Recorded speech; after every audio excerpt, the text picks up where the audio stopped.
കണ്ണൂർ പോലെ പുരോഗമനകാരികളുടെ വലിയ കോട്ടയാണെന്ന് കരുതുന്നൊരു സ്ഥലത്ത് ഇത്രയും ഭീകരമായൊരു അനീതി നടന്നിട്ട് അതിനോട് പ്രതികരിക്കാൻ പോലും ആരും തയ്യാറാവുന്നില്ലാത്ത വിധം നിശബ്ദമാണ് കേരളം. ഇത് മലയാളി മനസ്സിലാക്കേണ്ട ഒരു കാര്യമാണ്.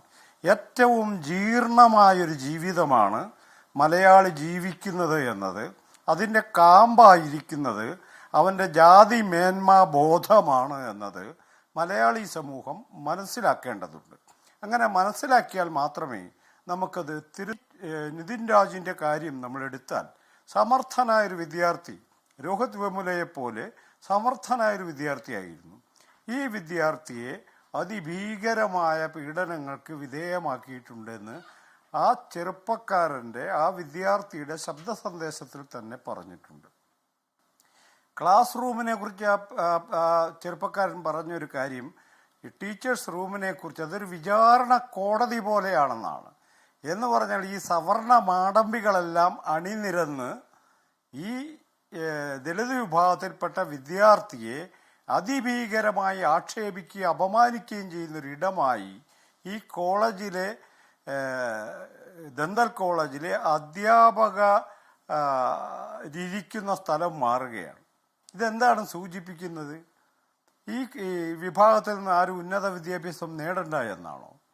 തീർച്ചയായും അത് തന്നെയാണ് അവരുടെ താല്പര്യം.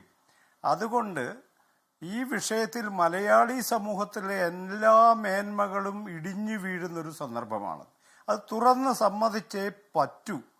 അത് തുറന്ന് സമ്മതിക്കാതെ അതാ രണ്ട് അധ്യാപകരുടെ എന്തോ പ്രശ്നമാണെന്നുള്ള നിലക്ക് അതിനെ ചുരുക്കി കാണാൻ പറ്റില്ല. കേരളത്തിലെ ക്യാമ്പസുകളിൽ വ്യാപകമായി ഈ കാര്യം അരങ്ങേറുന്നുണ്ട്. ഈ വർഷം ആദ്യം കൊല്ലത്ത് ഒരു കുട്ടി ലിപ്സ്റ്റിക് ഇട്ട് വന്നു എന്ന കാരണത്താൽ അധ്യാപിക ആ കുട്ടിയെ പിടിച്ച് ഭിത്തിയിൽ മുഖമുരച്ചാണ് വിട്ടത്.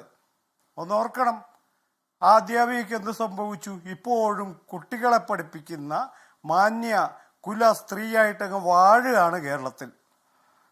ഇത് നമ്മൾ ലജ്ജയോടുകൂടി മാത്രം കാണേണ്ട ഒരു കാര്യമാണ്.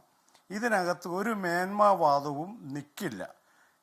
ഇതിനു മുൻപ് മരിച്ച സിദ്ധാർത്ഥ്, അവിടുത്തെ SFI നേതാക്കളുടെ പേരാണ് ആ കുട്ടി പറഞ്ഞത്. അവരാണ് നിരന്തരമായി പീഡിപ്പിച്ച് ആക്രമിച്ച് വകവരുത്തുകയാണ് ആ പയ്യന്. അതേ, ആ പയ്യനും ഇതുപോലെ പിന്നോക്ക വിഭാഗത്തിൽപ്പെട്ട ഒരാളാണ്. നമ്മളൊന്ന് ഓർക്കണം.